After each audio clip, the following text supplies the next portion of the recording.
Hello everyone, अस्सलाम वालेकुम and नमस्ते। Welcome back to my channel. आज हम बात करेंगे इटली में आने का खर्चा कितना है। काफ़ी दोस्त मुझसे पूछ रहे थे कि हम अगर इटली आएँ, हम एडमिशन लें, स्कॉलरशिप भी लें, लेकिन इनिशियल स्टेज में कितना खर्चा आएगा। तो मैंने सोचा एक वीडियो बना के आप सबको बता दूं कि इटली में तकरीबन आने से पहले यहाँ पहुँचने तक और उसके बाद कितना खर्चा आ सकता है आपका total. If you are even getting the scholarship you have to spend some money as well. तो आइए इस वीडियो में बात करेंगे इटली में कितना खर्चा आता है। भले ही आपको स्कॉलरशिप मिल रही हो, लेकिन स्कॉलरशिप इतनी जल्दी नहीं मिलती। ये वीडियो पूरी देखें, आपको पता चल जाएगा कि किस तरह ये प्रोसेस सारा चलता है और आपको किस किस स्टेज पे कितना कितना खर्चा बियर करना आपका तभी स्टार्ट हो जाता है जब आप अप्लाई करना शुरू करते हैं, क्योंकि काफ़ी यूनिवर्सिटीज़ तो इटली में फ्री होती हैं, लेकिन जब आप अप्लाई करते हैं तो तकरीबन कोई यूनिवर्सिटी फ़ीस लेती है 10 यूरो, कोई 20 यूरो। तो कुल मिला के अगर आप 5 ऐसी यूनिवर्सिटीज़ में अप्लाई करते हैं जिसमें आप कंबाइन करते हैं, कुछ यूनिवर्सिटी जो फ्री है जैसे ला सपिंजा यूनिवर्सिटी हो गई, और काफ़ी ऐसी यूनिवर्सिटीज़ हैं जो कि कोई फ़ीस वगैरह नहीं लेती। लेकिन अगर आप यूनिवर्सिटी ऑफ पादुआ में अप्लाई कर रहे हैं, यूनिवर्सिटी ऑफ फ्लोरेंस में कर रहे हैं और ऐसी कोई यूनिवर्सिटी में कर रहे हैं जिनकी फ़ीस है तकरीबन 20 टू 50 यूरो पर एप्लीकेशन, तो ये हम मिला के 150 यूरो भी लगा लें तो ये आपका तकरीबन हो जाता है 30 से 40 हज़ार का खर्चा जब आप अप्लाई करते हैं। उसके बाद आपकी आती है जब एप्लीकेशन या ऑफ़र लेटर आता है, तो आप अपने डॉक्यूमेंटेशन की अटेस्टेशन वगैरह स्टार्ट करते हैं, जो आपकी तकरीबन अगर आप एचईसी से वेरीफाई कराएंगे तो मेरे ख्याल से 2000 पर डॉक्यूमेंट होता है। और आपका मुफा है, आपका जो है आईबीसीसी है, बोर्ड ऑफ इंटरमीडिएट की, उनसे आप अटेस्टमेंट करवाते हैं सारे डॉक्यूमेंट। तो तकरीबन आपका इसमें 10 से 12 हज़ार का खर्चा आ जाता है टोटल। मैं अप्रोक्स खर्चा बता रहा हूँ, एग्जैक्ट नहीं बता रहा, क्योंकि डिपेंड करता है, हर किसी की एक जैसे डॉक्यूमेंट नहीं होते। For example in my case I had 2 papers of my marksheet in bachelors, but some people have 1 paper. So उस पर डिपेंड करता है कि आपके पेजेस कितने हैं, पर पेज का हिसाब होता है। अगर आप एचईसी में अटेस्ट करवाना चाहते हैं आपकी अपनी ट्रांसक्रिप्ट और आपके जो आईबीसीसी वगैरह के सारे डॉक्यूमेंट हैं, तो वो आपकी बोर्ड पे, आपके डॉक्यूमेंट्स पे डिपेंड करता है। तो इसीलिए जो भी हम बात करेंगे वो अप्रोक्स खर्चे की बात करेंगे। 10 से 12 हज़ार आपका आएगा वो डॉक्यूमेंट्स अटेस्टेशन में। उसके बाद जो है आप मुफा जाएंगे, आप आईबीसीसी जाएंगे, ये सारे मिला के 15 हज़ार आप लेके चले। उसके बाद आती है आपकी वीज़ा एप्लीकेशन फ़ी। अगर आपके डॉक्यूमेंट इंग्लिश में है, जर्मन में है, स्पेनिश में है या इटालियन में है तो आपको ट्रांसलेट कराने की ज़रूरत नहीं है। अगर आपके डॉक्यूमेंट उर्दू या अरबिक में है तो आपको वो इंग्लिश या इटालियन में ट्रांसलेट कराने होंगे, और वो एडिशनल खर्चा 10,000 आप लेकर। इसी तरीके से जब आप अपना वीज़ा का एप्लीकेशन जो है डालते हैं या प्रोसेस स्टार्ट करते हैं, तो वीज़ा की फ़ीस होती है तकरीबन 20 से 25,000, अभी जो रेट चल रहा है स्टूडेंट वीज़ा का।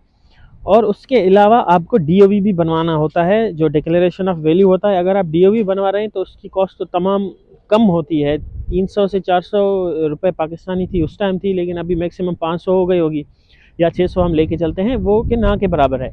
लेकिन काफ़ी स्टूडेंट्स ये करते हैं कि वो चीमिया या सीमिया जिसको बोलते हैं वो बनवाते हैं, क्योंकि उनकी रिक्वायरमेंट होती है चीमिया फ्रॉम देयर यूनिवर्सिटी, या फिर उनको टाइम नहीं मिलता, या तो एम्बेसी वाले डीओवी नहीं बना रहे होते। अगर आप चीमिया बनवा रहे हैं तो उसका ज़्यादा खर्चा होता है, वो 100 टू 150 यूरो तक होता है, तो वो एक्सपेंस आपका थोड़ा बढ़ जाता है।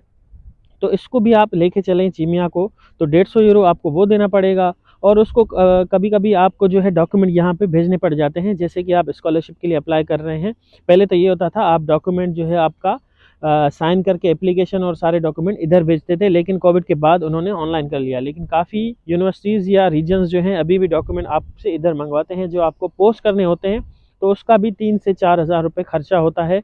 अगर आप डॉक्यूमेंट इधर भेज रहे हैं अपने स्टडी के या यूनिवर्सिटी की स्कॉलरशिप अप्लाई कर रहे हैं, तो उसके लिए आपको यहाँ पे डॉक्यूमेंट भेजने पड़ेंगे यूजिंग एनी टीसीएस और एनी अदर कोरियर सर्विस। तो ये आपका खर्चा हो गया। उसके बाद अगर आपकी वीज़ा आ जाती है, सारे ये आपने प्रोसेस कर लिए, आपने जो है डॉक्यूमेंट भी टेस्ट करवा लिए, 10-12 हज़ार वो हो गए, आपने वीज़ा की फ़ीस भी पे कर दी जो 20 से 25 हज़ार हो गई, आपने शीमिया भी बना लिया जो कि 20 से 25 हज़ार है, या उससे बढ़कर हो सकता है। यूरो का रेट जो रोज़ जो है फ्लक्चुएट हो रहा है, तो हम अप्रॉक्स लेके चल रहे हैं। और उसके बाद आपने डीओवी ये सारी चीज़ें कर ली। अभी आती है बारी एयर टिकट की, जब आप जो है वीज़ा भी ले लेते हैं। एयर टिकट डिपेंड करता है आप कौन सी फ़्लाइट पे ट्रैवल कर रहे हैं। फॉर एग्जांपल अगर आप पेगासस से जो है टिकट परचेज़ कर लें तो वो अभी चीप है, काफ़ी सस्ता है। उसके अलावा काफ़ी सारी एयरलाइंस होती हैं जो स्टूडेंट डिस्काउंट भी देती हैं, जैसे कतर हो गई, टर्किश हो गई, एमिरेट्स हो गई, और काफ़ी सारी एयरलाइंस हैं, आप यूज़ कर सकते हैं। तो काफ़ी स्टूडेंट फ्लाई दुबई या पेगासस यूज़ करते हैं, जो कि वो चीप होती है एवरी टाइम, लेकिन सम टाइम वो काफ़ी ज़्यादा बढ़ जाती है। वो डिपेंड करता है आप कब और कैसी फ़्लाइट में ट्रैवल कर रहे हैं। तकरीबन हम एवरेज लेके चलते हैं, कोई स्टूडेंट चीप में जाता है, कोई जो है एवरेज में जाता है, कोई हाई में जाता है, तो वो डिपेंड करता है आप पे। 300 से 500 यूरो के दरमियान आपको वन साइड टिकट मिल जाती है जब आप इधर आते हैं। तो यहाँ आपका खर्चा ख़त्म नहीं होता, खर्चा यहाँ से असल में स्टार्ट होता है। पहले जो आपने खर्चा किया होता है वो तो आपने अपने कंट्री में किया होता है, लेकिन अभी जब आप इटली आते हैं तो असल खर्चा यहाँ पे स्टार्ट होता है। काफ़ी लोग ऐसा समझते हैं कि हम जैसे जाएंगे उनको स्कॉलरशिप का अमाउंट मिल जाएगा और ज़्यादा खर्चा नहीं होगा, लेकिन इस तरह नहीं होता। आपको आते ही यहाँ पे अपनी जो है परमिसो दी सोजोर्नो या जिसको रेजिडेंट परमिट भी बोलते हैं उसकी किट सबमिट करनी होती है, जिसकी 120 यूरो तकरीबन फ़ीस है। कुल मिला के मार्का दी बोलो ये सारी चीज़ें मिला के 120 यूरो उसकी फ़ीस होती है। और उसके अलावा आपको आते ही यूनिवर्सिटी की फ़ीस देनी होती है। हालांकि आप तो स्कॉलरशिप होल्डर होते हैं, लेकिन फिर भी आपको यूनिवर्सिटी की टैक्स देनी होती है, जो कि 150 से 200 यूरो की 200 यूरो के दरमियान होती है। तो वो भी आपको आते ही इनरोलमेंट के लिए देनी होती है। लेकिन उसके बाद भी जो है आपके खर्चे कम नहीं होते या तो रुकते नहीं हैं। उससे ये होता है कि आप जब यूनिवर्सिटी की स्कॉलरशिप मिलती है या रीजनल या मेरिट जो कोई भी स्कॉलरशिप होती है, उसकी अमाउंट आपको जो मिलती है वो तकरीबन 4 से 5 महीने बाद मिलती है। फॉर एग्ज़ाम्पल अगर आप इधर आते हैं अक्टूबर में, तो अमाउंट आपको मिलती है तकरीबन दिसंबर या जनवरी तक। किन-किन को तो फ़ेब तक भी नहीं मिलती है, उनके डॉक्यूमेंट की इश्यूज़ की वजह से। फॉर एग्ज़ाम्पल आप आते हैं यहाँ पे, जो आप डॉक्यूमेंट्स वगैरह लाते हैं वो आपको यहाँ पे पाकिस्तान एम्बेसी से या अपनी कंट्री की एम्बेसी से अटेस्ट करवाने होते हैं। उनके बाद उनकी ट्रांसलेशन वगैरह होती है, यहाँ पे फिर प्रेफेक्चुरा ऑफिस है वहाँ पे जाना पड़ता है। तो काफ़ी सारा एक प्रोसेस होता है जिसमें आपका 40 से 50 यूरो का भी खर्चा आ जाता है। जैसे जैसे कि ट्रांसलेशन हो गया, मार्का दी बोलो हो गया, और सारी चीज़ें जो भी हैं इनको मिला के इतना खर्चा आपको बियर करना पड़ता है। उसके बाद जो आप इधर रहते हैं आके आपको रेंट देनी पड़ती है, आपकी ग्रोसरी हो गई और आपके बाकी सारे अखराजात हो गए, जैसे सिम लेना हो गया और कुछ कुछ ऐसी चीज़ें होती हैं जो आपको यहाँ पे लेनी पड़ती हैं। उसके लिए मैं एक अलग से वीडियो बनाऊंगा कि आपको यहाँ पे आने से पहले क्या क्या जो है लाना चाहिए, जो यहाँ पे काफ़ी महंगा है। कुछ ऐसी चीज़ें होती हैं जो आपको यहाँ पे इजीली मिल जाती हैं, सेम अमाउंट में इतना कोई डिफरेंस नहीं होता, लेकिन कुछ कुछ ऐसी चीज़ें होती हैं जो यहाँ पे काफ़ी महंगी होती हैं। तो वो चीज़ें आपको लाज़मी परचेज़ करनी होती हैं। उसके लिए मैं अलग वीडियो बनाऊँगा, तो इस चैनल को लाइक और सब्सक्राइब ज़रूर करें। और उसके बाद पर मंथ जो आपका खर्चा आता है वो 400 से 500 यूरो के दरमियान आता है। आप डिपेंड करता है कहाँ पे रहते हैं, किस रूम में रहते हैं, किस कंडीशन में रहते हैं और कितना जो है पर मंथ खर्चा करते हैं। रेंट को अगर हम लेके चलें तो 300 से 400 यूरो के दरमियान आपको रूम मिलता है। अगर आपको हॉस्टल मिलती है तो वो बेस्ट ऑप्शन है, आप अवेल करें उस अपॉर्चुनिटी को, क्योंकि हॉस्टल से सस्ता यहाँ पे कुछ भी नहीं मिलता। अगर आप रूम लेते हैं 200, 300, 400 के दरमियान आपको मिल जाता है लोकेशन वाइज़, या आप एक बंदा रहता है या 2 बंदा, ऑब्वियसली अगर 2 बंदे एक रूम में रहते हैं या 3 बंदे रहते हैं तो आपकी जो है कॉस्ट मिनिमम हो जाती है। अगर आप सेपरेट रूम लेते हैं तो वो 300 से 400 के दरमियान होता है। उसके बाद जो है आपकी ग्रोसरी होती है वो 100 से 150 यूरो पर मंथ होती है, अगर आप खुद कुक करते हैं। अगर आप बाहर खाते हैं तो आपका खर्चा जो है एक्सपेंस बढ़ जाता है, और उसकी लिमिट नहीं है, आप कहाँ खाते हैं, कितना खाते हैं, वो आप पे डिपेंड है। लेकिन मिनिमम जो है 150 या 120 यूरो लेके चलें। उसके बाद आपके जो खर्चे होते हैं, इलेक्ट्रिसिटी हो गई, काफ़ी काफ़ी जगहों पे ये होता है कि जो आपकी इलेक्ट्रिसिटी और यूटिलिटीज़ वगैरह हैं, इंटरनेट, ये सारी चीज़ें रेंट में इंक्लूड होती हैं, लेकिन कहीं कहीं आपको ये चीज़ नहीं मिलती। तो वो आप डिपेंड करता है आप कहाँ पे रूम लेते हैं और किस तरह जो है आपकी टर्म्स और कंडीशंस हैं।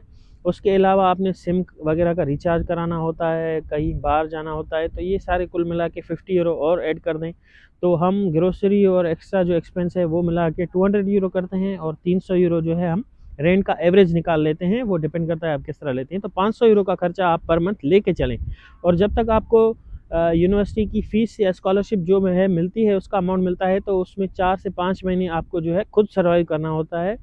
जो स्टूडेंट सोचते हैं हम जाते ही जॉब लेंगे, ये सारी चीज़ें लेंगे, तो वो थोड़ा मुश्किल हो जाता है। आते ही किसी को यहाँ पे जॉब नहीं मिलती अनलेस आपका कोई ऐसा दोस्त है यहाँ पे काम कर रहा है, कोई रिलेटिव है जो आपको सपोर्ट करता है। मिनिमम चांसेस है, ऐसा मैं नहीं कह रहा, आपको डिस्करेज नहीं कर रहा कि आप यहाँ पे जॉब्स नहीं है, कुछ इस तरह नहीं है, मिल जाती हैं, ऐसा नहीं होता। लेकिन लैंग्वेज की वजह से और काफ़ी सारे सर्कमस्टेंसेस की वजह से थोड़ा मुश्किल होता है, थोड़ा टाइम टेकिंग होता है, क्योंकि यहाँ पे आते ही आपको एक प्रोसेस स्टार्ट करना होता है, जो कि रेजिडेंट परमिट हो गया, यूनिवर्सिटी के डॉक्यूमेंट हो गए और स्कॉलरशिप वगैरह हो गए। तो ये सारी चीज़ें भी टाइम लेती हैं। तो आते ही आप ये एक्सपेक्ट ना करें कि आपको आते ही पहले महीने में जॉब मिल जाएगी। जॉब के लिए आपको थोड़ा टाइम लगेगा, आपको स्टार्ट लेना होगा, अनलेस आपको यहाँ पे कोई डायरेक्ट सपोर्ट नहीं करता। तो जॉब की भी इतनी जो है इनकम नहीं होती जो आप अपना जो है स्टडी भी कर सकें साथ में, और जो है अपना खर्चा भी ले सकें। तो आपको मिनिमम 6 मंथ का खर्चा लेना चाहिए, आइडियल यही है। मेरी रिकमेंडेशन यही है कि आप कम से कम 6 महीने का खर्चा अपने साथ ज़रूर लाएँ, जिससे आपको यहाँ पे प्रॉब्लम ना हो। फॉर एग्ज़ाम्पल अगर हम 500 यूरो या 500 यूरो पर मंथ हिसाब से चलते हैं, तो 6 मंथ का खर्चा बनता है 3000 यूरो। तो 3000 यूरो आपको साथ में लाने पड़ेंगे। 3000 नहीं तो 5 महीने का खर्चा तो आपको लाना ही पड़ेगा अगर आप इधर स्टडी के लिए आ रहे हैं स्कॉलरशिप पे। तो 400 से 500 यूरो पर मंथ अगर आप स्पेंड करते हैं तो 6 महीने में आपका होता है 3000 यूरो। वो आपके लिए एक बेस्ट जो है अमाउंट ऑफ मनी है। उसके दरमियान आपको स्कॉलरशिप भी मिल जाएगी, और अगर आपके पास स्कॉलरशिप नहीं है तो इस दौरान आप जो है जॉब वगैरह सर्च कर सकते हैं। आपको डिलीवरी की जॉब या फिर आपकी फील्ड से रिलेटेड जॉब मिल सकती है। अगर आप आईटी वगैरह से रिलेटेड हैं तो उनको इनका लैंग्वेज का इतना इशू नहीं आता, तो उनकी डायरेक्ट भी जॉब लग सकती है किसी कंपनी में एज अ पार्ट टाइम या फुल टाइम भी लग सकती है। वो डिपेंड करता है आपके लक पे, लेकिन ये काफ़ी जो है मिनिमल केसेस में होता है। तो काफ़ी स्टूडेंट पूछ रहे थे मुझसे कि इटली में जो है कितना खर्चा आता है। तो ये video I hope will help you. If you think this video is valuable and informational, kindly comment below and share with your friends. अगर आप चाहते हैं किसी और टॉपिक के बारे में वीडियो बनाऊं, इटली के बारे में या किसी और कंट्री के बारे में, उनकी स्टडी या वीज़ा प्रोसेस के बारे में, तो काइंडली कमेंट में मुझे बताएं किस टॉपिक पे बारे में आपको वीडियो चाहिए, किस इन्फॉर्मेशन के बारे में चाहिए। मैं अपना ट्राई करूँगा कि आपको गुड और वैल्यूएबल इन्फॉर्मेशन दूँ। Thank you so much for watching. Bye bye.